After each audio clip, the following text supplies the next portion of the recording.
Yo, what up everybody? Long time no see. Well, actually you're just seeing me, I don't see you.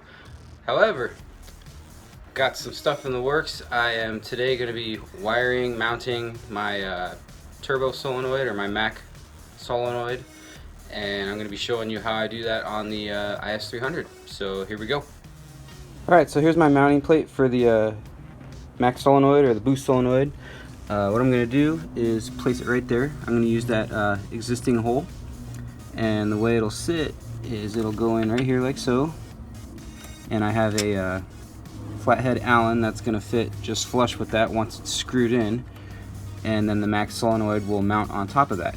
But before I do that, I have to create some kind of rubber spacer or bushing that goes in between here and metal. That way I don't have any interference with the signal in the wires from like any vibration or noise, stuff like that. So I'm going to try and figure out what to make. Okay, so I channeled my inner MacGyver and made this little piece out of old radiator hose I had. I just cut it with the dikes, and yeah, so it'll go like that, and when it's tightened down it should press flat like that and should give enough space to take care of any interference from vibration. Okay, we've got the bracket mounted, and you can see the rubber kind of poking out a little bit there, so it's nice and tight. It ain't going nowhere. There's the Mac sensor mounted. Now we're just gonna have to wire her up and get the vacuum lines on there, and we'll be good to go. Alright, so next step is wiring. Basically I got two wires coming out of the Mac valve there, and it's gonna hook up to my boost line from the harness, the AEM harness. And yeah, so I just got to connect 2 and 2, and basically I ran my boost line. It's not quite hidden yet. I'm going to tuck it under. I just wanted to show you where I'm coming from though. I ran it all the way through.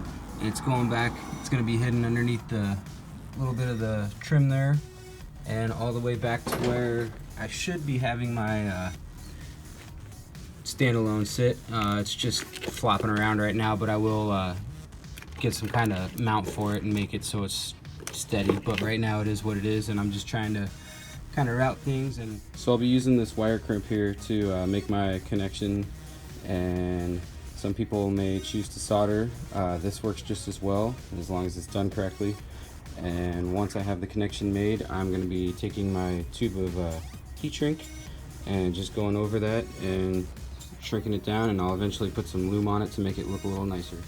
Here's an example of one with the heat shrink added, and that's what it basically will look like beforehand, just a before and after look. And here's what it looks like for the end result. I basically heat shrinked each one individually and then put a fatter sleeve over the top just for added protection. Came out looking pretty good. Now I'm just going to tuck it away and hide it. Alright, there it is, or there it isn't. The wire's tucked underneath here. You can't see anything from any view. Right down to here where the two little wires are that I'm touching there, that's all it is, and it runs right along with these other wires, so it kind of blends right in. And next thing we're going to focus on is getting these lines attached to the turbo and the wastegate.